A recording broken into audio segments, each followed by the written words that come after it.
আমরা সকাল সকাল যাচ্ছি শীতলা মন্দিরে পুজো দিতে। এই গরমের মধ্যে আমার মেয়ের পক্স হয়েছিল, মেয়েটা খুব কষ্ট পাচ্ছিল। যাই হোক, আজকে 7 দিনের মাথা তাকে স্নান করানো হবে, ওই জন্য মা শীতলার কাছে এসে পুজো দিতে।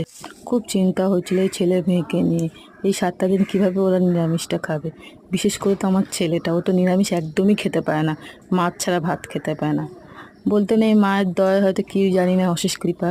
ও একটা দিনও বলেনি মা আমাকে মাছ দাও, ও বরং বলছে মা আমাকে জল ঢেলে ভাত দাও, রাত্রে ঘি দিয়ে ভাত দাও। দিনের বেলা ডাল তরকারি দিয়ে কোনো রকমে খেয়েছে। আর ওর দেখা দেখি মেয়েও বলছে মা আমাকেও ভাইয়ের মতো জল ঢেলে দাও না, ঘি দিয়ে ভাত মেখে দাও। এইভাবে আমরা এইভাবে খেলাম। আর এখানে বেশ একটা মন্দিরে ঢুকে জিনিস দেখলাম, আপনাদেরও দেখালাম।